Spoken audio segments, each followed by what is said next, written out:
Ibrahim Traore, the new face of Pan-African resistance. Subtitle: How a young soldier from Burkina Faso is redefining African sovereignty and defying global power structures. Chapter 1. The Legacy of Pan-Africanism and the Return of Resistance. Pan-Africanism is not new. Leaders like Kwame Nkrumah, Thomas Sankara, Patrice Lumumba, and Muammar Gaddafi all championed the vision of a united, independent, and self-reliant Africa.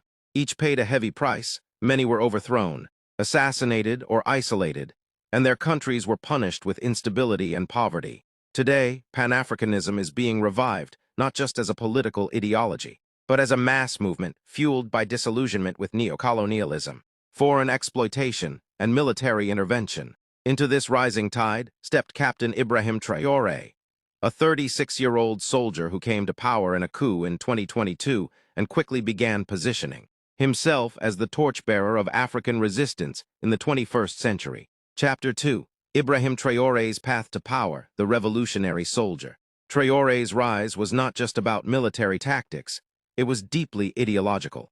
He saw Burkina Faso as a victim of imperialist sabotage, especially with France's military presence and the exploitation of national resources. Within weeks of assuming office, he made it clear French troops would no longer operate with impunity. Burkina Faso's uranium, gold, and land would no longer be handed to foreign corporations. The old political class would be dismantled. These bold moves immediately echoed the legacy of Thomas Sankara, the revolutionary leader of Burkina Faso in the 1980s, who famously told the UN, "We must dare to invent the future." Chapter 3. Traore's bold anti-colonial policies. 1. Expulsion of French forces.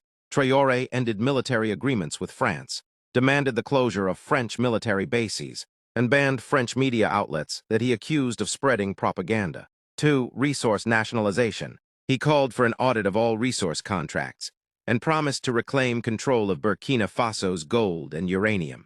He stated publicly that Africa must stop being a feeding ground for foreign companies.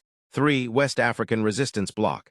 Alongside Mali and Niger, Traore formed a de facto anti-French alliance. The three nations rejected ECOWAS sanctions and spoke of forming a joint currency, military, and even political union to break free from Western control. 4. Rejection of the CFA franc. He openly criticized the CFA franc, a colonial currency still controlled by France, and advocated for monetary sovereignty. Talks have been ongoing about replacing it with a new currency free from Paris's grip. Chapter 4. Pan-African Iconography. Why youth see Traore as the new Sankara. Across the continent, especially in West and Central Africa, Traore has become a youth icon.